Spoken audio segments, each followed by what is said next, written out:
graça e paz. Quero convidar os irmãos para juntos nós estarmos adorando o nome do Senhor, rendendo graças a Ele. Que você nesta noite diga ao Espírito Santo de Deus: Espírito Santo, tome a minha consciência neste momento. Espírito Santo de Deus, me leve a adorar. Espírito Santo de Deus, toma o meu coração. Que a minha adoração nesta noite seja com entendimento. Que a minha adoração nesta noite, Pai amado, atraia o teu olhar para mim. Ore, irmãos, peça para que o Espírito Santo te leve à adoração. Que o Senhor te encontre nesta noite com um coração grato, com um coração ansiando pela presença dEle, ansiando por ouvir a palavra do Senhor. Agradeça ao Senhor porque você escolheu a boa parte. E Senhor, nós te louvamos por isso, porque nós sabemos que diante de qualquer circunstância, nós temos a certeza de que aquilo que recebemos de Ti não será tirado de nós.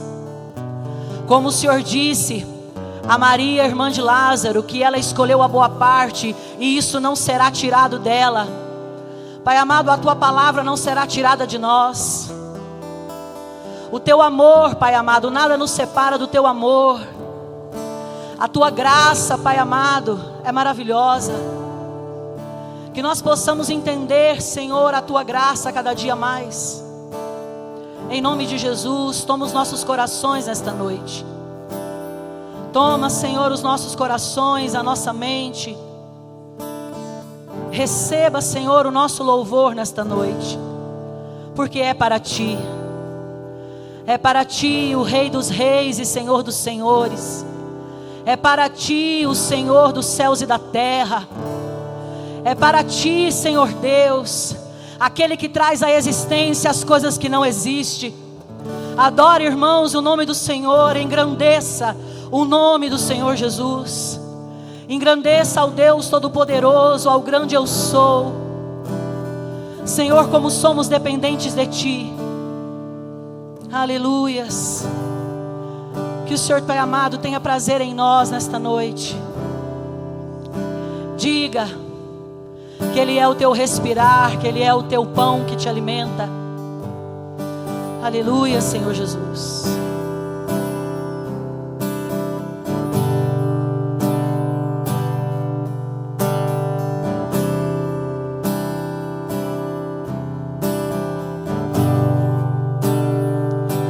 Esse é o meu respirar.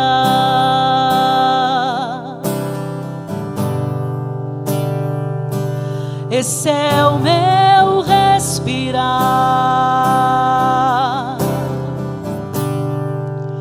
Do Santo Espírito vivendo em mim.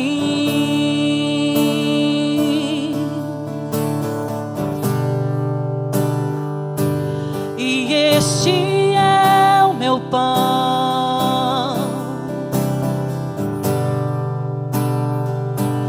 E este é o meu pão. Tua vontade feita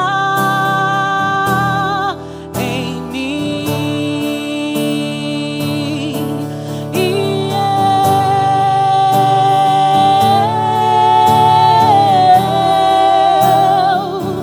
eu nada sou sem Ti.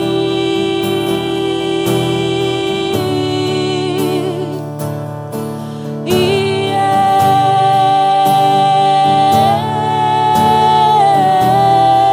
eu perdido estou sem Ti.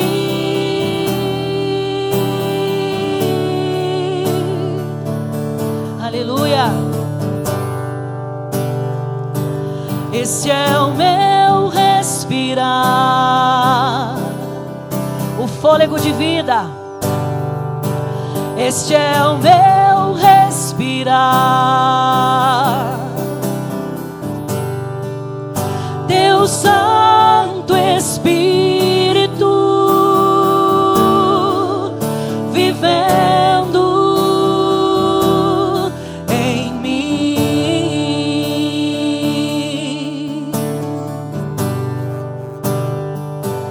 E este é o meu pão.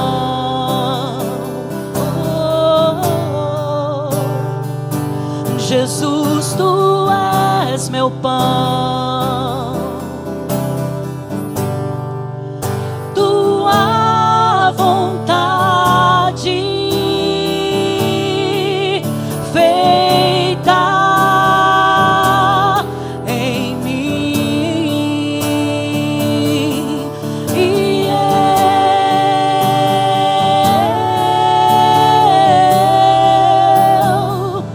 eu nada sou sem ti.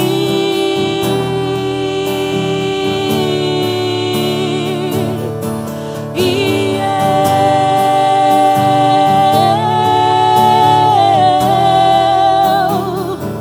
perdido estou sem ti. Ó Senhor, sem o Senhor nós não somos nada. Diga, igreja.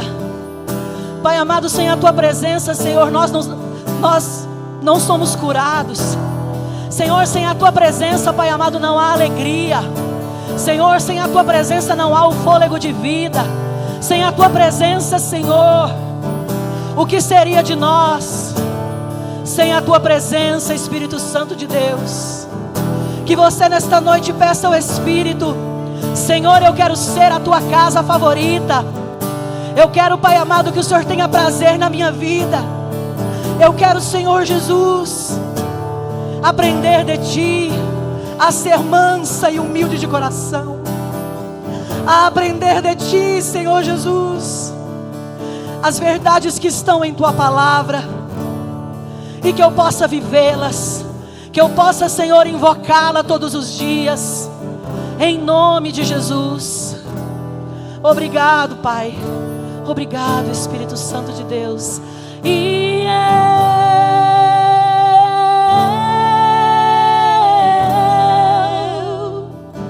eu nada sou sem ti.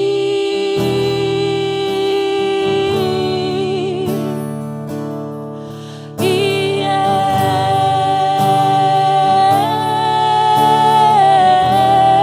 eu perdido estou sem ti.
coração caminho,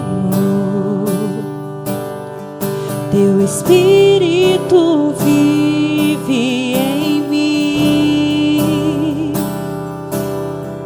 Declaro as suas promessas, me rendo a ti. Que posso dizer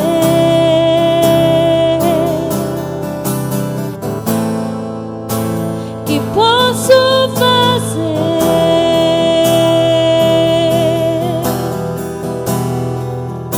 se não entregar-te, ó Deus, o meu coração?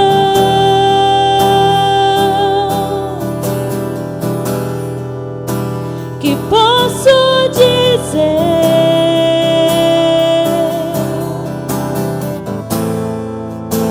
que posso fazer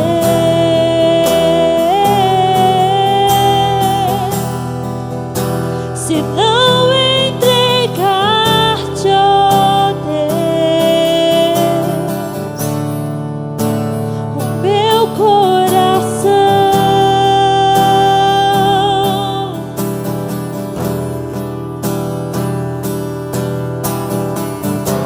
Estarei com mãos levantadas pra ti louvar, pois tu deste tudo a mim. Meu ser a ti, ó Senhor, se rende. O que sou é teu.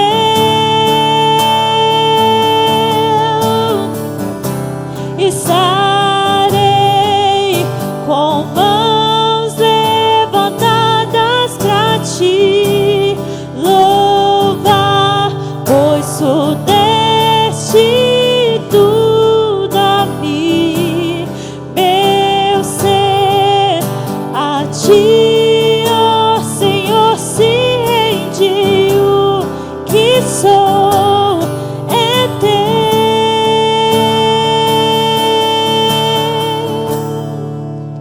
Que posso dizer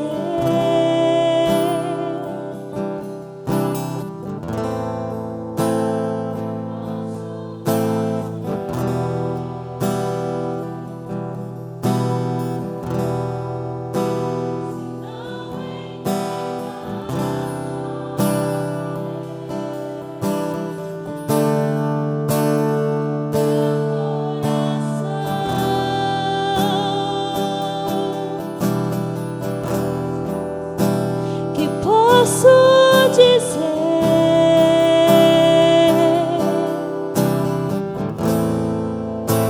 que posso fazer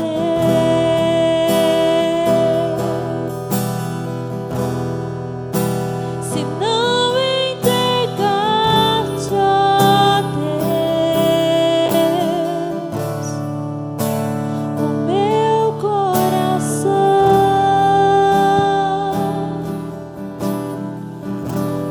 Senhor, de fato nada podemos sem Ti. Sem nada, Senhor, podemos sem Ti. Sem Ti nada somos, sem Ti nada podemos. Somos totalmente carentes e dependentes de Ti, da Tua presença.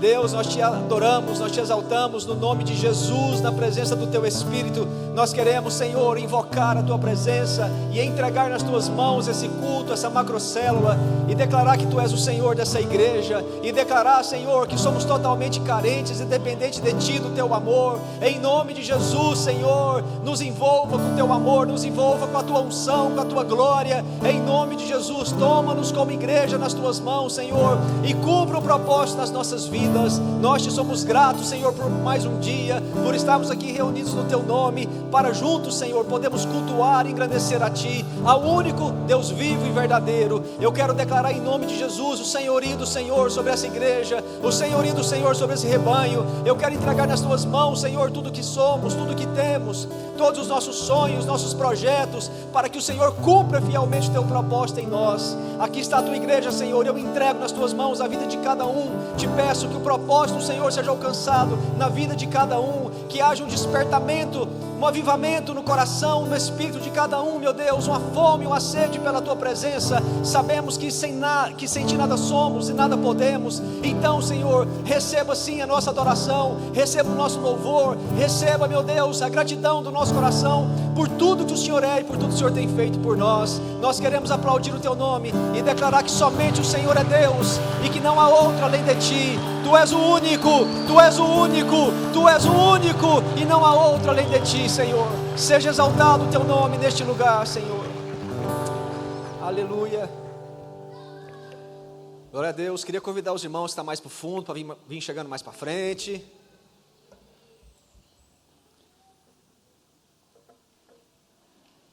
Vamos dar mais um ar de célula, de macrocélula aqui nesse lugar.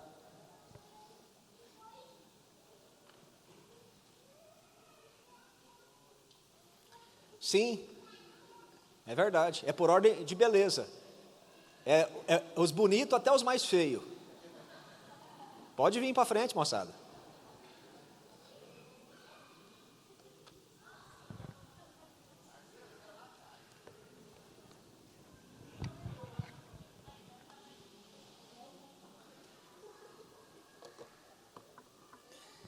Irmãos, boa noite, graça e paz. Os mais bonitos aqui da frente, graça e paz. Os mais feios do fundo, graça e paz para os mais feios do fundo. Vem mais para frente. Aí, seu João.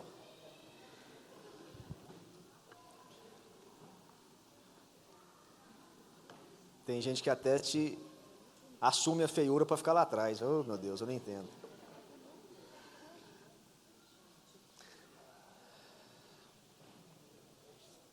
Eu queria que você abrisse a sua Bíblia em Efésios, capítulo 4.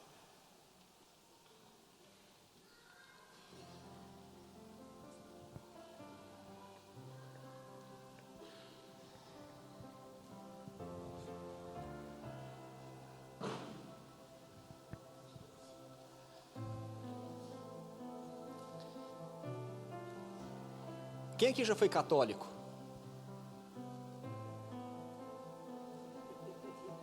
A maioria, né? Fala a verdade aqui, irmãos. Quem aqui já foi católico? Levanta a mão. Existe alguma coisa mais sem graça do que missa? Hã?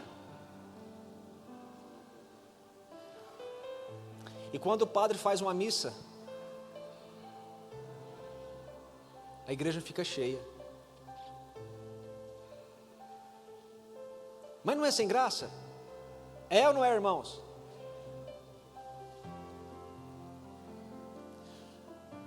Para mim que não tem um povo mais esquisito e sem compromisso que o crente. Nós temos a convicção que só tem um Deus. Nós temos a convicção que estava mortos os nossos delitos e pecados. Temos a convicção que Jesus nos salvou. Temos a consciência que todo louvor e adoração é para Ele. Sim ou não? E a gente não consegue vir no culto. As pessoas não vêm. Marcamos uma macrocélula, que é um dia onde nós cultuamos ao único Deus vivo e verdadeiro, e nós meditamos mais aprofundado na palavra. Porque hoje nós temos a revelação da palavra por meio do Espírito Santo que habita em nós. Temos o convencimento do Espírito em nós quando a palavra é ministrada. E as pessoas ainda assim dão desculpas para não vir no culto. Olha, irmãos, eu vou dizer algo para vocês. Exceto quando eu estou viajando, que viajando eu não estou aqui, e dependendo do lugar que eu viajo, eu frequento a igreja no lugar que eu estou, porque eu não consigo ficar sem congregar, sem estar num culto. Eu faltei o culto uma vez por causa de uma dengue. Eu nunca faltei um culto desde 2005, quando eu me converti. Eu quero trabalhar com vocês nessa noite, quero meditar com vocês nessa noite. Eu estou desabafando com vocês, irmãos, porque realmente eu fico frustrado. A Bíblia fala lá em Hebreus que a igreja deve ser obediente aos seus líderes, seus pastores, para que esses façam o serviço com alegria, para que eles não façam o trabalho como algo triste, penoso. E eu não minto para vocês não, irmãos, tem vezes que eu venho aqui, eu saio daqui chorando. Tem dias que eu saio daqui, só a Jéssica sabe. Eu fico uns 2 dias para Deus me consolar. E por vezes eu pergunto para Deus, Senhor, será que o problema sou eu? Levanta outro pastor, põe naquela igreja. Mas é porque somos um povo sem compromisso.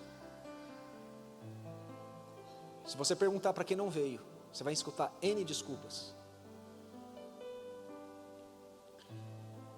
Efésios 4, na sequência do que nós pregamos no domingo, no verso 7 diz assim: a cada um de nós foi dada a graça, conforme a medida com que Cristo distribuiu os dons. Quem que distribuiu os dons? Por isso é que foi dito, quando ele subiu em triunfo às alturas, levou cativo muitos prisioneiros e ele deu dons aos homens. Ora, o que significa ele subiu, senão que também havia descido às profundezas da terra? Aquele que desceu é o mesmo que subiu acima de todos os céus, a fim de encher todas as coisas. Ele designou alguns para apóstolos, outros para profetas, outros para evangelistas e outros para pastores e mestres, com um fim de preparar os santos para a obra do ministério, para que o corpo de Cristo seja edificado. Pai, em nome de Jesus, eu quero entregar essa palavra nas tuas mãos e clamar ao Senhor que fale aquilo que nós precisamos tanto ouvir. Ministra a nós a tua palavra, Senhor. Desvenda os nossos olhos, traga a revelação da tua palavra, para que possamos compreendê-la e sairmos daqui, Senhor, convictos do nosso chamado, dos dons que temos e glorificando o teu santo nome. Eu quero repreender todo espírito de distração, toda a obra do inferno e entregar esse momento dessa macrocélula nas mãos do Senhor. Fala conosco aquilo que o Senhor precisa falar, em nome de Jesus. É interessante você observar que todas as vezes na Bíblia que vai falar acerca de dons, e aqui não está falando sobre dons, tá bom? Está falando sobre grupo de pessoas que vai receber os dons. Eu vou entrar em dons, porque Deus colocou em meu coração para estar entrando nisso. O texto não está falando de dons, está falando de grupo de pessoas. E você faz parte de um desses grupos de pessoas. Ou você tem um chamado para ser um apóstolo, ou você tem chamado para ser um profeta, ou você tem chamado para ser um evangelista, ou você tem chamado para ser um pastor ou mestre. Na Bíblia, biblicamente falando, pastor e mestre é um mesmo cargo com 2 ministérios. Só que quando vai falar sobre dons na Bíblia, vocês podem observar que tem 3 textos na Bíblia que falam sobre dons. Em momento algum você vai ver Paulo enfatizando acerca dos dons. Ele cita os dons para falar acerca da unidade da igreja. Ele cita os dons para falar sobre a necessidade de esses dons ser usados para a edificação da igreja. Irmãos, deixa eu dizer uma coisa para vocês. Corinto, a igreja de Corinto foi a igreja que mais deu trabalho para Paulo. Para você ter ideia, a primeira carta de Paulo à igreja de Corinto é uma carta exortativa do começo ao fim. A igreja de Corinto era uma igreja que tinha muitos dons. Talvez a igreja que mais tinha dons, se você for ver as cartas paulinas. Só que era a igreja que mais tinha problema. Então logo você de cara já observa uma coisa: dons não é sinônimo de espiritualidade. Se dons fosse sinal de espiritualidade, a igreja de Corinto era a igreja mais espiritual que tinha, e não era. Eles estavam brigando, discutindo, degladiando entre si, comparando líderes, comparando dons. Irmãos, isso não é muito diferente nos dias de hoje não. E é por isso que Paulo escreve, quando Paulo escreve aos Coríntios, ele vai enfatizar e vai falar um pouco acerca dos dons. aqui em Efésios, ele não está falando sobre dons. Ele está falando sobre um grupo de pessoas que recebe aqueles dons. Agora, Paulo vai sair daquele elemento comum a todo cristão, que eu falei domingo. Temos que ser humilde, vocês lembram? Temos que ser o que mais? Quem lembra? Mansos, longânimos. Isso são os elementos comuns de todo cristão. Agora Paulo vai partir para a diversidade, para a particularidade, a individualidade, a variedade dentro dessa unidade. Deus concede pelo menos um dom para cada pessoa. E tem pessoas que têm vários dons. E não significa, irmãos, que um dom que você tenha, ele é exclusivo seu. Deus pode te conceder um dom para aquele exato momento, para aquela situação. E você pode nunca mais ter aquele dom. Eu não estou falando isso de mim mesmo, tá? Tem na Bíblia, tem respaldo bíblico. Nós devemos fazer distinção, primeiramente, entre dons espirituais e aptidão natural. Então preste atenção nisso aqui. Eu preciso separar o que é dons espirituais e o que é uma aptidão natural. A aptidão natural é aquela área da sua vida, aquele talento que você nasce com ele. Por exemplo, para trabalhar como médico, como mecânico, para desenvolver artes, projetos, para você mexer com música, com esportes. Nesse quesito, nós não somos iguais. Nesse quesito, tem gente que é mais talentoso, sim. Tem gente que é mais inteligente, sim. Tem gente que vai se destacar, sim, mais do que os outros. Agora, no que diz respeito à esfera espiritual, cada cristão possui pelo menos um dom espiritual. E esse dom, ele é dado para a edificação da igreja. Irmãos, dons não é um brinquedo que Deus me dá, para que eu possa ficar brincando com ele. Ele é uma arma de edificação. Ele não pode ser uma arma de combate, como estava acontecendo lá na igreja de Corinto. E é por isso que eu quero entrar na questão de dons e falar algumas coisas com vocês. Em primeiro lugar, eu vou falar dos dons e depois eu vou entrar nos grupos de pessoas. Afinal de contas, eu te faço uma pergunta: o ministério apostólico ainda existe? O ministério profético ainda existe? Por que eu tenho que estudar isso com vocês? E eu prefiro esses assuntos mais controvertidos não tratar nos cultos, prefiro tratar nas macrocélulas. Antigamente, não tínhamos acesso à rede social. Antigamente, eu preparava uma palavra e eu trazia para vocês. E eu não tinha questionamento das palavras, porque eu estudava a teologia daquela palavra e trazia para vocês. Mas existe muita divergência teológica. Hoje em dia, você entra na internet, você vai encontrar N explicações sobre vários assuntos.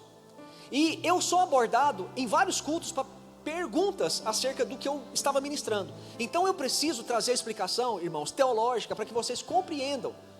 Que vocês tiram conclusões não pelo que eu penso, ou pelo que eu acho, ou pelo que você acha, mas o que a Bíblia diz. Tem várias denominações, várias linhas teológicas, e eu vou dizer para vocês, pasmem, quase 80% dos livros teológicos afirmam que não existe mais o ministério apostólico e nem o profético. E eu vou te mostrar os textos que falam sobre isso, para que você entenda, porque você vai ver isso muito na internet. Eu não sei se você sabe, mas tem pregadores que eu tenho vontade de trazer aqui, mas se eu disser que nós somos a igreja Manaim Ministério Apostólico, eles não vêm, porque eles não acreditam mais no ministério apostólico. Vocês estão entendendo? E a internet está cheia disso. Eu preciso trazer esse entendimento para vocês, e é por isso que eu gosto de tratar desses assuntos nas macrocélulas, que são assuntos mais complicados. Vamos primeiramente para o texto de 1 Coríntios, capítulo 12. Mas antes eu quero fazer uma pergunta para vocês. De que maneira o cristão pode descobrir o seu dom e desenvolver esse dom? Você faz ideia?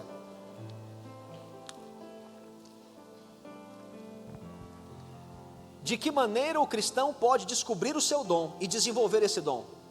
Só existe um meio, uma forma, é pela comunhão na congregação local. Se não tem comunhão na congregação local, você não vai saber nunca qual é o seu dom, qual é o talento que Deus te deu, e você nunca vai ter como desenvolver ele. É servindo uns aos outros, é estando pronto para o ministério, é congregando. E por isso, irmãos, não tem como você ser uma igreja fora da congregação. Você ser um corpo, um membro fora desse corpo. 1 Coríntios 12, verso 4, diz assim, ó: há diferentes tipos de dons, mas o Espírito é o mesmo. Há diferentes tipos de ministério, mas o Senhor é o mesmo. Há diferentes formas de atuação, mas é o mesmo Deus quem efetua tudo e em todos. A cada um, porém, é dado a manifestação do Espírito, visando ao bem comum. Pelo Espírito a um é dado a palavra de sabedoria, a outro a palavra de conhecimento. Pelo mesmo Espírito a outro a fé. Pelo mesmo Espírito a outro é dado o dom de cura. Pelo único Espírito a outros o poder para operação de milagres. A outros profecias, a outro discernimento de espíritos, e a outros variedade de línguas, e ainda a outros interpretação de línguas. Todas essas coisas, porém, são realizadas pelo mesmo e único Espírito, e eles as distribui individualmente a cada um conforme quer. Existe um outro texto que está lá em Romanos 12, eu vou ler, que também fala acerca dos dons. Romanos 12, verso 3. Vou ler na versão NTLH, que está mais fácil. Portanto, usemos os nossos diferentes dons de acordo com a graça que Deus nos deu. Se o dom que recebemos é o de anunciar a mensagem de Deus, façamos isso de acordo com a fé que temos. Se o dom é servir, então devemos servir. Se é ensinar, então ensinemos. Se é o dom de animar os outros, então animemos. Quem reparte com os outros o que tem, que faça isso com generosidade. Quem tem autoridade, ou seja, que exerce liderança, que use a sua autoridade com todo cuidado. Quem ajuda os outros, que ajude com alegria. Resumindo, irmãos, você vai ver em torno de 19 dons durante toda a Bíblia. Existe mais um texto que está no livro de 1 Coríntios, no capítulo 12, a partir do verso 27, que eu não vou ler, porque é uma continuação do que nós lemos. Mas vamos lá. Aqui começa falando acerca de dons de sabedoria, palavra de sabedoria. O que é a palavra de sabedoria e o dom de palavra de conhecimento? Presta atenção nisso. É a sabedoria ou o conhecimento que vem da parte de Deus para você, em determinada situação ou para determinada pessoa. Do nada vem aquela palavra. Por isso é que o texto fala palavra de sabedoria. De repente, você está numa conversa, Deus coloca uma palavra no seu coração, e aquela palavra é uma palavra-chave que aquela pessoa precisa ouvir. Deus já me usou muitas vezes para isso. Eu estava num gabinete recentemente, e eu conversando com uma pessoa, e de repente, no meio da conversa, ela pegou e falou assim: peguei. Eu falei: pegou o quê? Deus me respondeu o que eu queria. Eu liberei, sem saber o que eu estava falando ali, o que foi, mas a pessoa sabia. Uma palavra de sabedoria para ela, foi direcionada para ela, para aquela situação. Esse dom de palavra de sabedoria, ele é dado, e você vai ver que ele é dado quando você tem intimidade com a palavra, porque normalmente o que você fala é o que está na palavra, e o que a pessoa precisa ouvir é o que está na palavra, porque é a palavra que alimenta, é a palavra que exorta, é a palavra que ensina, é a palavra que protege, diz a Bíblia. Então, irmãos, é você estar atento à necessidade da pessoa que está conversando com você. Temos um grave problema hoje, que as pessoas não conseguem sentar para ouvi-las, porque nós estamos tão cheios dos nossos problemas, que a gente não consegue parar para ouvir o problema do outro. E quando você ouve, você começa a falar algo, de repente Deus te usa com a palavra de sabedoria, palavra de conhecimento. Ontem, irmãos, a Jéssica perdeu o celular dela, de repente me veio uma palavra de conhecimento: seu telefone está lá em casa, e está lá no quarto. Me veio uma convicção muito forte no meu coração. Eu falei para ela: seu telefone, fica tranquila, a gente estava vindo para um compromisso ontem aqui na igreja, e ela ia ficar aflita, porque ela passou em vários lugares. Será que ela deixou esse telefone em algum lugar? A gente vindo para cá, ela caçou, não achou o telefone. Falei: o seu celular está lá em casa, em tal lugar. Eu cheguei e fui direitinho na onde Deus tinha falado, o telefone dela estava lá. Palavra de conhecimento.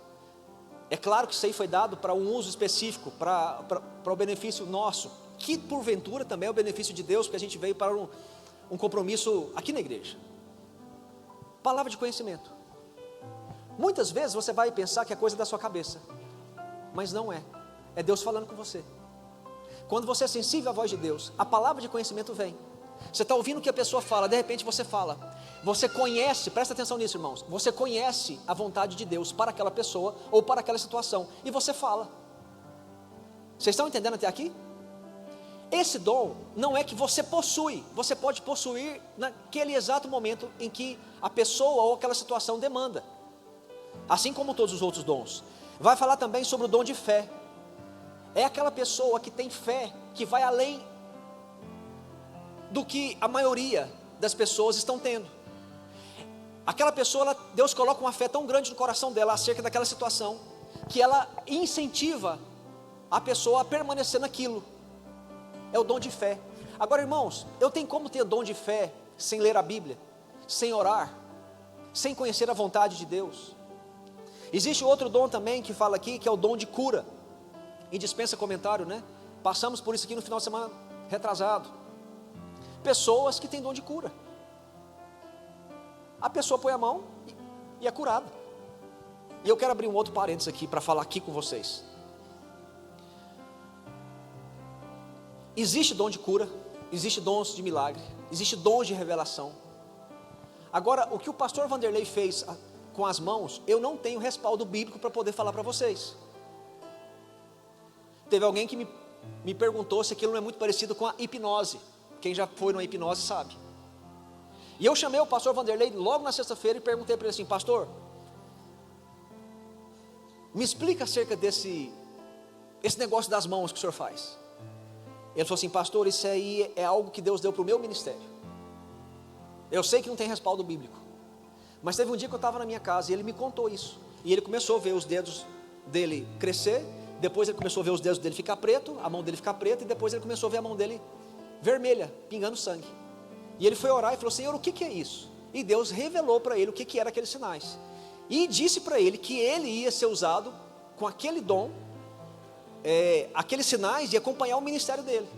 Então assim, irmãos, se alguém me perguntar: pastor, tem respaldo bíblico para o que ele fez aqui? Irmãos, eu não tenho. Só estou dizendo para vocês o que ele me disse. Agora, dons de cura tem na Bíblia, e nós vimos. E eu conversei com algumas pessoas e estão curadas. Glória a Deus por isso. Todas as pessoas que vieram aqui na frente foram curadas? Não. E nem por isso não era mentira, não era verdade. É um dom.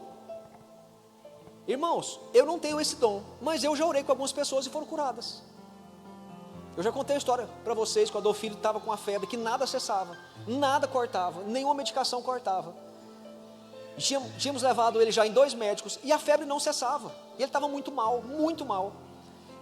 E depois de uns 4 dias sofrendo com essa febre que não cessava, eu, como crente recém-convertido, falei assim: eu não orei com ele. E eu impus as mãos sobre ele. No que eu terminei de orar, a febre desapareceu. Esse dom pode ser dado para situações específicas, para pessoas específicas. O dom de operar milagres. Também tem o dom da profecia, e eu vou falar desse dom aqui mais na frente. Há outros também, o discernimento de espírito. O que é isso? Irmãos, é quando você tem a certeza que aquilo vem de Deus ou que aquilo não vem de Deus.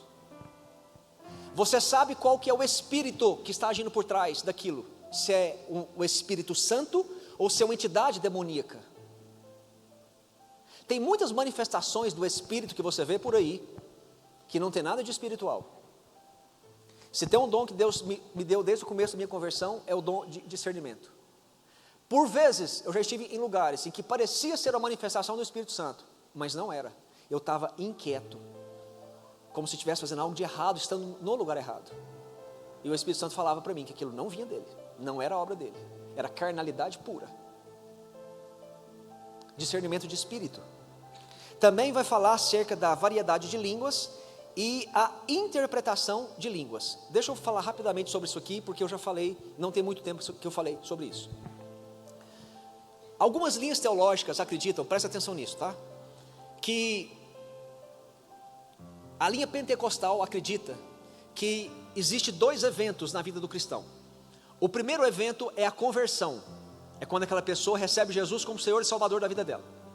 E depois existe um outro evento chamado batismo no Espírito Santo. E a evidência desse batismo no Espírito Santo é o orar em línguas. As linhas mais tradicionais, como presbiteriana, batista, eles acreditam, e 80% dos livros teológicos você vai encontrar respaldo para isso que eu vou falar agora, que não existe dois eventos, existe apenas um evento. Quando você recebe Jesus como Senhor e Salvador da sua vida, quando você entende o que Jesus fez por você na cruz, quando você tem um encontro verdadeiro com Jesus, ali há o processo de conversão, e imediatamente você é batizado no Espírito, mas você não precisa ter a evidência de orar em línguas. E Paulo combate isso, irmãos. Lá em 1 Coríntios capítulo 14, Paulo vai dizer o seguinte: acaso todos oram em línguas? Acaso todos interpretam? Qual que era o problema que estava acontecendo na igreja de Corinto? É que o crente que não orava em língua era considerado um crente de segunda categoria. Já o que orava em língua era aquele que era cheio do Espírito Santo, cheio do fogo, e ele era alguém batizado pelo Espírito Santo. Paulo vai combater e vai dizer o seguinte: olha, o dom que vocês estão considerando o dom supremo, que é o dom de falar em línguas, é o menor deles. Ele só serve para edificação de si mesmo. O dom de orar em línguas, ele só edifica você mesmo. Na igreja, num culto, quando você for orar em línguas, que seja no máximo 2 pessoas, se tiver quem interprete. Irmãos, eu não estou falando de mim mesmo, está na Bíblia, e eu preguei sobre isso aqui não tem muito tempo. Se não tiver quem interprete, fique calado, porque não vai trazer nenhum benefício para o corpo, para a igreja de Cristo. Então, irmãos, o dom de língua, de orar em línguas, ele não é necessariamente uma evidência que você foi batizado no Espírito Santo, como a linha pentecostal acredita. Pastor, nós somos pentecostais? Somos, irmãos. Nós cremos no poder do Espírito Santo, nos dons do Espírito Santo para os dias de hoje. Nós somos uma igreja pentecostal, sim. Só que existem certas teologias por trás da teologia pentecostal que você não encontra respaldo na Bíblia. E é isso que eu quero que vocês sejam conscientes, que vocês saibam. Porque, irmãos, se eu falar o que eu penso, o que eu acho, espera um pouquinho. O Senhor sou eu? Eu sou apenas o servo, o mensageiro. E eu preciso trazer à igreja o conhecimento da palavra. Se tiver quem interprete, amém. Se não tiver quem interprete, fica calado. É o texto que diz, lá em 1 Coríntios capítulo 14. E Paulo pega esse dom que eles consideravam o maior e coloca ele como o menor. Então, irmão, deixa eu te dizer uma coisa: se você não ora em línguas, não preocupa não. A conversão é a capacidade de você mudar de mente, mudar de prioridades, ser revelado de um novo entendimento que agora te faz ter novas atitudes. Conversão é você ser obediente à palavra e ter uma vida feliz, mesmo no meio das perseguições. É a capacidade de você glorificar o nome de Deus, é você ter a capacidade de servir a Deus e aos outros, numa congregação local. Isso é uma pessoa cheia do Espírito Santo. Não o fato dela falar em línguas ou não falar em línguas. E Paulo ainda fala assim lá em 1 Coríntios 14, verso 33. Fiz questão de trazer. Pois Deus não é um Deus de... Na versão RA diz: pois Deus não é um Deus de confusão, mas é um Deus de paz. Como em todas as igrejas dos santos deve ser. Não é bagunça, não é gritaria, não é oração em língua, a igreja inteira, o outro ali tendo um dom de visão, revelando. Espera um pouquinho, o que a Bíblia fala? Deus é um Deus de ordem, de paz, não de desordem. O dom, irmãos, ele tem que ser dado, entenda isso, para a edificação da igreja. Tem pessoas, irmãos, que exibem tanto os seus dons que faz a gente se sentir menor. O dom é dado por Deus para a edificação do corpo de Cristo. Quem deu foi Jesus, que deu esse dom para você, para mim, para a edificação do corpo. Então como que eu vou vangloriar de um dom que eu tenho, irmãos? Cuidado, irmãos. O dom deve ser para a glória dele. E eu quero declarar em nome de Jesus que essa igreja será uma igreja possuída de muitos dons, mas será usada para a glória de Deus, tão somente. A Paulo vai citar agora os grupos de pessoas que possuem esses dons, e ele começa falando apóstolos. Pastor, por que a maioria das linhas teológicas não acredita no apostolado. Eu vou te mostrar o texto. Está lá em Atos, eu acho que eu não te passei esse, Guilherme. Atos 1, verso 21. Lembra quando Judas traiu o Senhor Jesus? Sim ou não? Precisou levantar um outro apóstolo para ser colocado no lugar dele, certo? Esse é o texto. Tem como voltar no versículo 20?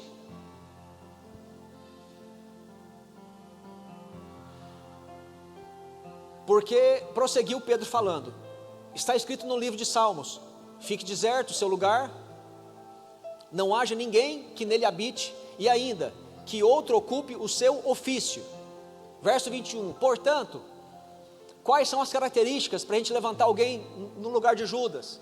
Portanto, é necessário que escolhamos um dos homens que estiveram conosco durante todo o tempo em que o Senhor Jesus viveu entre nós, desde o batismo de João até o dia em que Jesus foi levado dentre nós às alturas. É preciso que um deles, ou seja, quem a gente vai escolher, seja conosco testemunha da sua. Esse é o texto que a pessoa, para ser apóstolo, ela tem que ter caminhado com Jesus, sido batizado no batismo de João, e que ela seja participante da ressurreição de Cristo, que tenha visto o Senhor, e que esse ministério é confirmado por meio de sinais, prodígios e maravilhas. Esses são as características para um apóstolo. Agora eu quero mostrar um outro texto para vocês, Efésios 2, verso 20, coloca aí por favor. Edificado sobre o fundamento dos apóstolos e dos profetas, tendo Jesus Cristo como pedra angular, verso 21, no qual todo o edifício é ajustado e cresce para tornar-se um templo santo no Senhor. Esse é outro texto que essa linha teológica usa para poder falar que não existe mais. Presta atenção nisso, irmãos. O apóstolo era alguém que era enviado. A palavra apóstolo no grego significa alguém que é enviado para uma missão. O apóstolo, ele tinha a incumbência de levantar os alicerces da igreja. Lembrando que a igreja primitiva não tinha Bíblia. Eles não sabiam qual que era a vontade de Deus. Então o Espírito Santo vinha em quem tinha um dom de profecia, o dom de profeta, e Deus falava qual que era a vontade dele para os profetas, e esse profeta transmitia para o povo. Por isso que o texto fala sobre apóstolos e profetas. São dois ministérios que eles acreditam que não existe mais, porque esses ministérios foram dados para a edificação da igreja, para o alicerce da igreja, para a base da igreja. Qual que é a base da igreja, queridos? É a Bíblia, é a palavra de Deus. Se hoje nós já temos o alicerce, o fundamento da igreja, dado pelos apóstolos e profetas, que é a palavra de Deus, não tem necessidade mais do ministério apostólico e nem profético, porque nós conhecemos a vontade de Deus. A igreja já foi edificada sobre o fundamento dos apóstolos e profetas, que eu falo aqui no texto de Efésios 2:20. Para que eu vou precisar agora de apóstolo? Para que eu vou precisar de profeta? Eu já sei qual que é a vontade de Deus pela palavra. Vocês estão me entendendo, irmãos? Então, olha para cá, nesse sentido não existe mais realmente apóstolo. Só que deixa eu te ensinar uma coisa. O livro de Atos é um livro histórico, e não se pode tirar nenhuma doutrina de um livro histórico. As cartas de Paulo são cartas doutrinárias. E na carta de Paulo aos Efésios, capítulo 4, vai dizer que Deus levantou uns para apóstolos. Então o ministério apostólico, queridos, existe sim. Quando você tira a doutrina de um livro doutrinário como as cartas de Paulo, você vai ver que existe sim um ministério, um grupo de pessoas que tem um chamado apostólico. Qual que é a missão do apóstolo hoje? Não é fundamentar a igreja, porque a igreja está fundamentada pela palavra. A função do apóstolo hoje, irmãos, e profetas, eles são enviados. Os apóstolos, eles são enviados para poder desbravar lugares que ninguém nunca ouviu falar sobre Jesus. E ali eles abrem igrejas, fundam igrejas. Esse é o trabalho do apóstolo. Não se pode tirar nenhuma doutrina de um livro histórico como o livro de Atos. Como por exemplo, você vai ver sobre o Espírito Santo quando veio. lá em Pentecostes. Depois os discípulos saem pregando a palavra de Deus. Eles estavam, por exemplo, lá em Samaria. O Espírito Santo veio quando eles impuseram as mãos sobre eles. Mas você vai para Atos 10, na casa de Cornélio, Pedro estava pregando, ninguém pôs as mãos sobre ele. Durante a pregação o Espírito Santo veio. E aí tem pessoas que falam que para poder receber o Espírito Santo, você precisa ter a imposição de mãos. Você entende, irmãos? Você não pode tirar uma doutrina de um livro histórico. Então, Efésios 4 está falando o seguinte: Deus deu uns para apóstolos. Existe o ministério apostólico, irmãos. Existe. E a Bíblia que está nos dizendo, é um livro doutrinário como Efésios. Lembre-se sempre de uma mão. Apóstolo é o dedão, é o que dá mais firmeza. O dedo indicador é o profético, é o profeta, é aquele que aponta o caminho, é aquele que mostra a direção. A gente tem a mania de achar, e é por isso que eu deixei para falar sobre o dom profético depois, que o profeta é aquele que prediz o futuro. Irmãos, a função do profeta no Novo Testamento não é predizer o futuro. A função do profeta no Novo Testamento é alguém que proclama a palavra de Deus. A pessoa que tem o chamado profético, a pessoa que tem esse dom de profeta, eu vou usar esse termo dom, mas não é dom, esse cargo de profeta, essa pessoa, ela pode sim ouvir da voz de Deus, a parte de Deus, algo que vai dizer acerca do futuro daquela pessoa. É o dom profético. Isso existe. Só que a função do profeta principal não é essa. O profeta é aquele que proclama a palavra de Deus. Lembrando, irmãos, que no Antigo Testamento, na igreja primitiva, eles não tinham a vontade de Deus, eles não tinham a Bíblia. Então, o Espírito Santo vinha e trazia uma revelação sobre um profeta. Essa missão não existe mais. Hoje, o Espírito Santo fala conosco por meio da palavra. O Espírito Santo compartilha a vontade de Deus por meio da palavra. Amém? Hoje temos a instrução da palavra de Deus por meio do Espírito Santo. Esses textos são usados, que eu mostrei para vocês, para falar que não existe mais o ministério apostólico e nem o ministério profético. Mas está na Bíblia. Está num livro doutrinário como o livro de Efésios. Profeta hoje, quem é que tem um dom profético? O dom de profecia é aquele que por meio da revelação de Deus, ele instrui, ele encoraja e ele consola. Ele é alguém que tem o papel de ensinar a verdade e interpretar a palavra de Deus. O profeta é aquele que chama o povo ao arrependimento e a declarar, a advertir acerca do juízo vindouro. Tem algum profeta aqui? Irmãos, de uma certa forma, eu quero que vocês entendam isso. A gente tem uma pequena parte em cada um dos grupos de pessoas.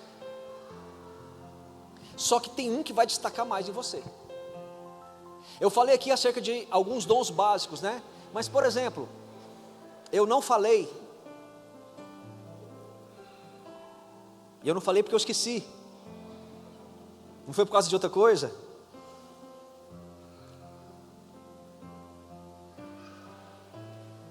O dom de servir, o dom de animar os outros, o dom de ajudar os outros, o dom de repartir com os outros aquilo que tem.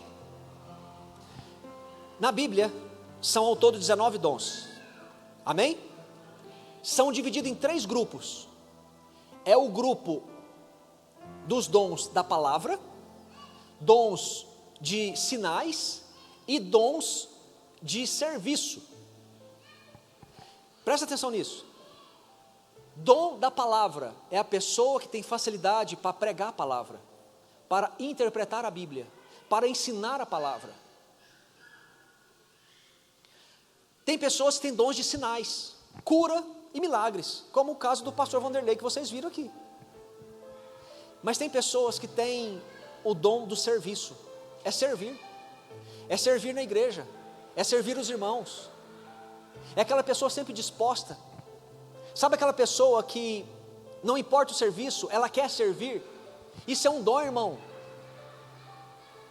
Isso é um dom. E tem pessoas que estão negligenciando esse dom, pensando que O que os outros vão falar de mim? O que os outros vão pensar de mim? É o dom de serviço. É o dom de você ajudar as pessoas, fazer uma obra social. É o dom de você repartir com as pessoas aquilo que você tem. É o dom de dar ânimo para os outros. Ei, levanta sua cabeça, vamos lá, seu Redentor vive. E essa palavra vem quando você está mais mal. Dom de serviço. Amém? Falei então do apóstolo, falei do profeta. Agora vem o evangelista. O evangelista é aquele que é portador das boas novas. É aquela pessoa que tem aquela veia evangelística. Ela ama viajar, ela ama ir para lugares aonde o evangelho não foi pregado, aonde a pessoa precisa de uma ajuda. Quem que se manifestou primeiramente com essa catástrofe lá do sul? Quem tem essa veia evangelística. Ela logo sente a necessidade, ela se compadece com a dor do outro. E olha, irmãos, deixa eu dizer uma coisa para vocês. Isso é um dom. Quem conhece o Raninha, lá da Ir? O Raninha é um cara que ele tem uma veia evangelística que eu nunca vi igual. Você colocar ele para liderar, para pastorear, não é o forte dele, mas coloca ele para evangelizar, para fazer uma obra social. Porque toda obra social, queridos, ela tem que ser acompanhada de um evangelismo. Caso contrário, você está só dando uma ajuda. Você não está levando Cristo para elas. Agora, o fato de você não ter essa veia evangelística, não te exclui sobre a necessidade de você também pregar a palavra, anunciar e principalmente dar um testemunho. Ah, eu não tenho essa veia não, pastor. E por fim, vai falar sobre pastores e mestres. Então vamos lá. Apóstolo é o dedo que dá mais firmeza, lembra disso. Profeta, aquele que indica a direção. O evangelista é aquele que vai mais longe, é o dedo maior da sua mão. Pastor é o dedo da aliança. Você tem que ter uma aliança com o seu pastor. Você tem que ter uma aliança com a sua igreja.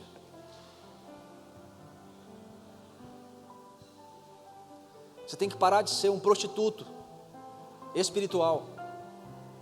Ouça o seu pastor. Confie na unção do seu pastor. Pare de ficar dando ouvido a outros pastores, ouvindo outros pastores. Eu não estou falando sobre ouvir pregações na internet. Estou falando sobre uma direção na sua vida. Você tem aliança, é com o seu pastor. A direção vai vir do seu pastor. A palavra de destino vai vir do seu pastor. E eu não estou falando isso por causa de mim, que eu sou o pastor de vocês, não, irmãos. Não importa onde vocês estiverem, o pastor que estiver sobre a cobertura de vocês, honre as lideranças que estão sobre vocês. Tenha sempre aliança com o seu pastor. Mestre é o que escava mais longe, é o que vai mais longe, é o que vai buscar coisas que nem o outro procura. Quando você vai limpar seu ouvido, qual é o dedo que você enfia?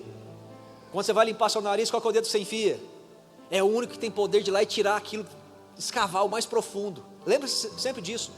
Olha para sua mão, você vai lembrar dos os cinco grupos de pessoas que Deus levantou para a edificação do corpo de Cristo. Amém? O pastor, ele tem a função de mestre, e o mestre tem a função de pastor. Por isso que no texto está sendo junto, pastor e mestre. Eu tenho muito receio de uma pessoa que fala assim: pastor, eu amo ensinar, eu tenho o dom de ensinar, mas eu não quero cuidar de gente não. Irmãos, é um cargo com 2 ministérios. Quem é pastor é mestre. Quem é mestre tem um chamado para pastorear. E qual que é a função do pastor? Cuidar do rebanho. Só que tem um porém nisso tudo, irmãos. O rebanho não é nosso, o rebanho é do Senhor, o rebanho é de Cristo. E esse pastor, ele tem a incumbência, por meio da palavra de Deus, de ministrar a palavra, alimentar o rebanho e conduzir esse rebanho no caminho dele.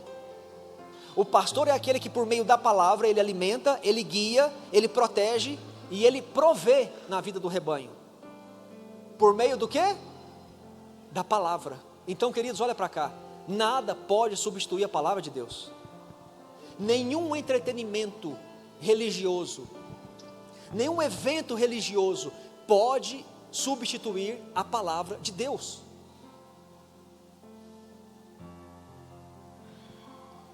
É um perigo muito grande quando a gente procura a cura, a libertação, em coisas que não é na palavra de Deus. Irmãos, eu iria entrar em outro assunto com vocês, mas eu não vou entrar por causa do tempo. Eu ia dar continuidade do versículo 12 ao versículo 16, que é muito rico.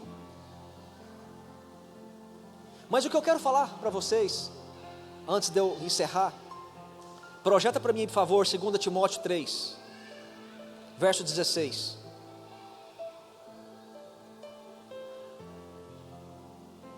Toda a Escritura, está assim na sua Bíblia?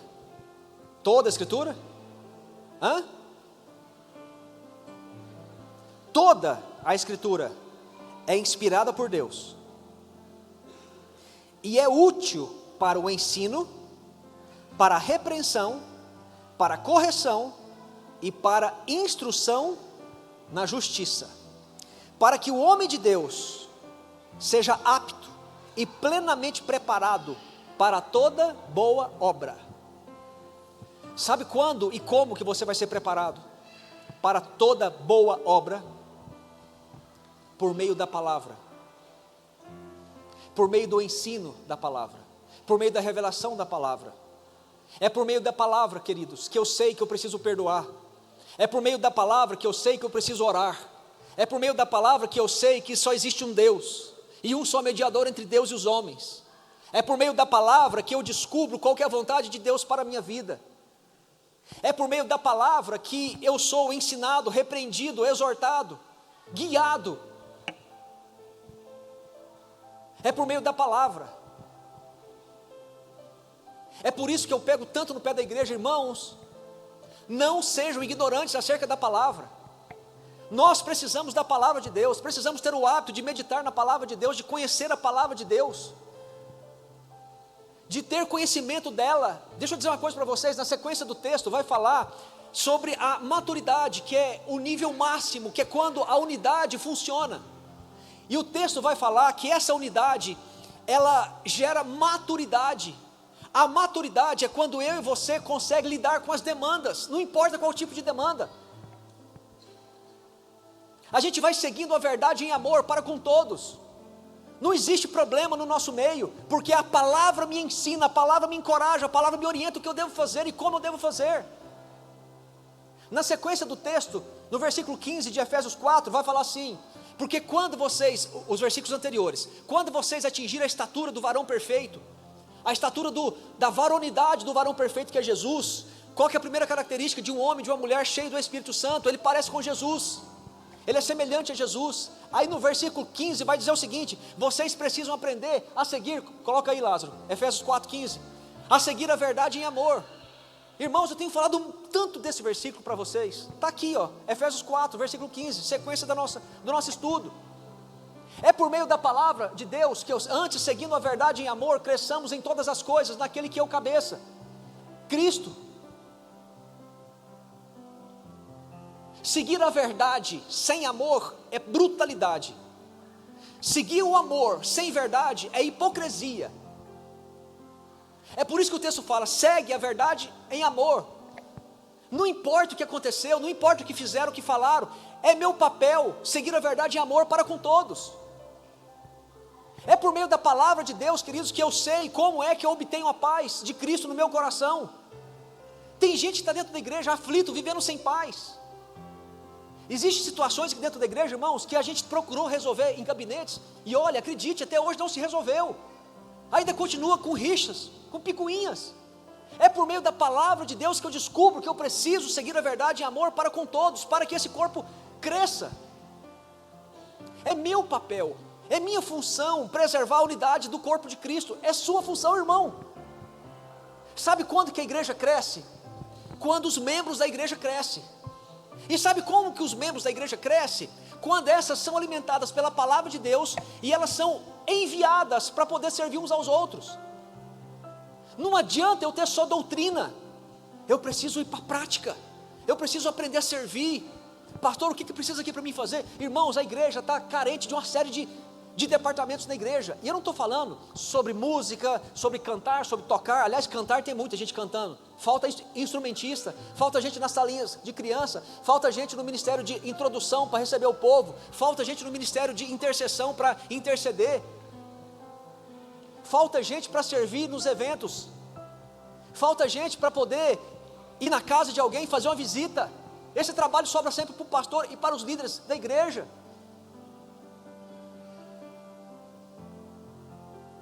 É função de todos nós. Deus derramou dos dons dele sobre cada um de nós, irmãos. Mas eu nunca vou descobrir o meu dom e aperfeiçoar esse dom se eu não me relacionar, se eu não me colocar de prontidão. Senhor, eis-me aqui para o ministério. E como que esse ministério começa? Dentro da sua casa, irmãos, no meio da sua família, sendo o melhor marido, fazendo o que a palavra de Deus diz que você deve fazer, sendo uma ótima esposa, como a palavra te ensina. É por meio da palavra, irmãs, que você vai saber qual é o seu papel dentro desse lar. É por meio da palavra que nós vamos saber como que devemos tratar os outros, os nossos pais. É por meio da palavra, queridos, que eu sou revelado sobre o que eu devo viver todos os dias. Então, irmãos, começa dentro da minha casa, eu sendo o melhor marido, eu sendo uma melhor esposa para o meu marido, eu amando os meus filhos, tratando eles na disciplina do Senhor. Aí depois eu começo, minha casa está bem, graças a Deus, o Senhor teve misericórdia de nós, minha casa hoje está respirando um avivamento, minha casa hoje está bem, meu pastor está curado, o povo está liberto, meu filho ainda está meio assim, mas está vindo, Senhor. Ok, agora eu começo a olhar um pouquinho mais adiante. Meu vizinho, como é que está meu vizinho? Como é que está? Está precisando de alguma coisa ou necessidade? Eu já preguei para ele, eu já falei para ele, eu já convidei ele para vir na célula, eu já convidei ele para vir na igreja. Irmãos, começa assim, começa aqui dentro da igreja, seguindo a verdade e amor aqui dentro da igreja. Ô irmão, deixa Deus usar o dom e o talento que Ele derramou sobre você. A igreja Manaim vai crescer absurdamente, mas enquanto você não crescer, e você cresce por meio da palavra e por meio do serviço, isso não vai acontecer. Tem um povo que está aqui dentro preparado para a boa obra. Irmãos, vocês são um povo doutrinados na palavra. O pastor Vanderlei veio aqui e falou assim: pastor Adolfo e Jéssica, eu quero falar uma coisa para vocês dois. Vocês têm, ele usou até uma expressão. Qual foi a expressão, Bruno, que ele usou? Você estava, acho que ele comentou com você. Vocês têm um 737 na mão e vocês não estão sabendo utilizar. Ele falou para mim e para a Jéssica várias vezes: pastor, a sua igreja é uma igreja doutrinada na palavra. A sua igreja ama vocês, a sua igreja tem aliança com vocês, a sua igreja conhece a palavra, ela não é ignorante.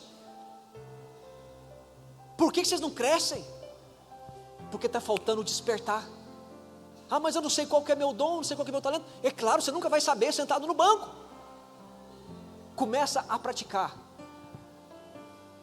Começa a fazer o que a palavra te diz para você fazer. Começa a mergulhar nessa palavra, irmãos. E se coloca à disposição do seu Deus. Tanto que Ele vai te usar. Daqui vai sair muita gente que vai ter ministérios fantásticos, de cura, de milagres, de prodígios, de maravilhas. Mas mais que isso, pessoas comprometidas com o reino de Deus, apaixonadas por Jesus, que não vão negar o nome de Jesus, que vai pregar, que vai levar as boas novas. Pastor Vanderlei via várias Manaíns sendo abertas. Irmãos, isso tudo é uma realidade que está bem diante de nós. Mas você tem que entender isso. Não basta não basta vir um profeta. Que tal começar a levantar do seu banco e dizer: Senhor, eis-me aqui. Eis-me aqui. Meu pastor, qual que é a necessidade hoje da igreja? Eu estou aqui para servir. Estou à disposição. Meu líder, estou com você. Nós somos uma igreja em células, irmãos. Nós precisamos funcionar em célula.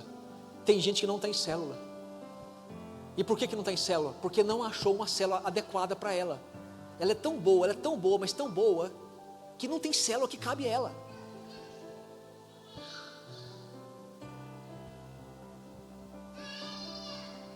Você conhece alguém assim?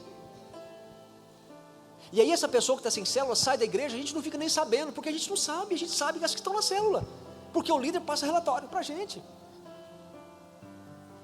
Entra debaixo de uma célula, de um líder. Você vai pegar um cara imperfeito, uma mulher imperfeita, mas que estão construindo esse caráter de Cristo. Seja um com esse líder. Meu líder, eu estou aqui com você, está precisando de alguma coisa? Irmãos, quando eu me tornei 12 da Apóstola Graça, por várias vezes eu percebi o cansaço dela, e eu falava assim: minha pastora, vamos fazer as células lá na minha casa? Fizemos N vezes, o Adolfo Filho lembra disso, a célula na minha casa, para dar um descanso para ela. Minha pastora, o que a senhora precisa? Para onde que a senhora vai? Eu levo a senhora não vai sozinha não.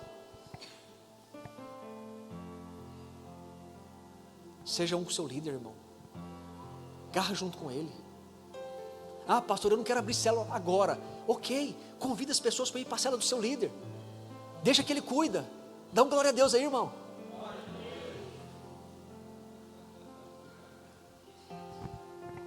Aí quando ele fechar a equipe de 12 dele, aí ele vai te ajudar, você abrir a sua célula. E você vai cuidar. Tem gente que fala assim: eu faço tudo na igreja, mas não me pede para abrir célula não. É porque célula, irmãos, realmente gasta tempo, gasta dinheiro, gasta entrega. E é exatamente isso que o Senhor quer. E dia a dia o Senhor ia acrescentando aqueles que iam sendo salvos por meio da pregação nos templos e nas casas. É de casa em casa. Curva a sua cabeça.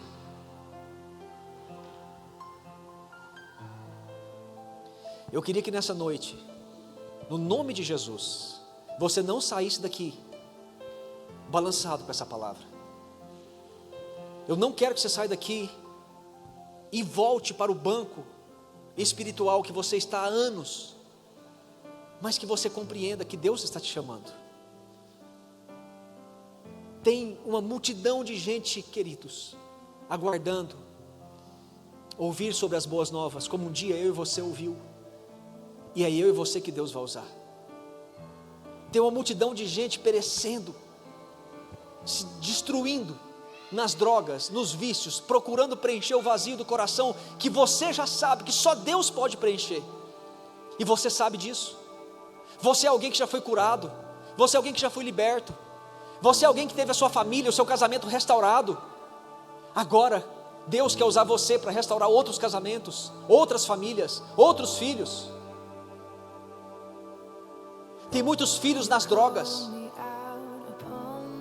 Tem muita gente que está perecendo, queridos, porque não conhece o poder salvador, curador, libertador do seu Senhor. Irmãos, eu vou te dizer uma coisa: se você não se compadece dos perdidos, tem alguma coisa errada com você. Se o seu coração não queima, queridos, por salvação, por levar a palavra para outras pessoas, ainda que você não queira, mas se aquilo não queima no seu coração, tem alguma coisa errada, irmão. É nossa função, é nosso papel. Deus levantou uns para isso, outros para aquilo, mas todos são chamados e todos são capacitados pelos dons que Deus coloca. Deixa aflorar os dons que Deus colocou sobre você. Você não apenas vai descobrir, mas você vai potencializar esse dom que está sobre você. Comece a trabalhar, comece a convidar pessoas, comece a falar do amor de Jesus, comece a se dispor para você servir na igreja e fora da igreja. Deus, em nome de Jesus, eu oro nessa noite, Pai, para que essa igreja compreenda o chamado que o Senhor tem para cada uma delas. Eu oro em nome de Jesus para que haja um despertamento do Senhor sobre a tua noiva. Eu oro em nome de Jesus para que cada um saia daqui não sentindo o peso da responsabilidade, não, Senhor, mas que saia daqui alegres, felizes, sabendo que o Senhor os chamou, que o Senhor os resgatou, que o Senhor os redimiu e que eles não estão sozinhos, que o Senhor está com eles, e o Senhor é o Deus que concede os dons. E a tua palavra fala que nós não precisamos preocupar nem com o que vamos falar, porque o Senhor, por meio do teu Espírito, falará por meio de nós. Irmão, sai daqui nessa noite não sentindo o peso da responsabilidade apenas, mas alegre, feliz, sabendo que você não está só. O Senhor é contigo, o Espírito dele habita em você, e ele te capacita para toda boa obra. Pai, eu te peço em nome de Jesus esse despertamento sobre a tua igreja. Eu te peço em nome de Jesus, meu Deus, que o Senhor acorde a tua igreja, Senhor, que o Senhor desperte a tua igreja, em nome de Jesus, que o Senhor capacite a igreja do Senhor, derrama dons, Senhor, sem medida sobre a tua igreja. Mas Pai, não derrama os dons para que eles fiquem orgulhosos, não. Derrame, Senhor, para que eles saibam que é tudo por ti e tudo para ti. Derrama o dom, Senhor, para que eles possam edificar o corpo do Senhor, que é a igreja aqui na terra. Eu oro em nome de Jesus, para que daqui saia apóstolos, para que daqui saia profetas, para que daqui saia evangelistas. Eu oro para que daqui saia pastores e mestres. Aqui está a tua igreja, Senhor. Derrama, Senhor, derrama como chuva, Senhor, caindo sobre os teus filhos, os dons, os talentos. Eu te peço, Pai, aflora sobre cada um aqui, meu Deus, o chamado do Senhor, o dom que o Senhor tem para cada um. Em nome de Jesus, em nome de Jesus, que se cumpra fielmente o teu propósito, Senhor, na vida de cada um aqui, na vida dessa igreja.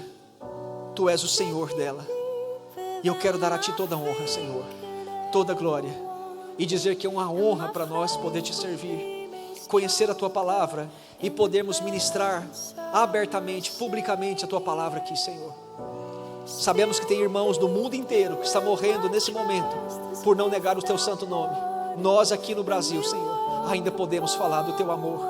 Obrigado por esse privilégio, Senhor. Obrigado por esse privilégio, Senhor. Em nome de Jesus, desperta a Tua igreja, Senhor. Desperta a Tua igreja, Senhor. Desperta a Tua igreja, Senhor. Em nome de Jesus. Em nome de Jesus. Em nome de Jesus.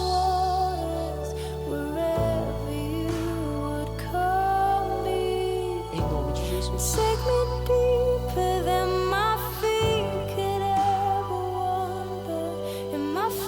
Você sabe qual que era a marca principal dos apóstolos?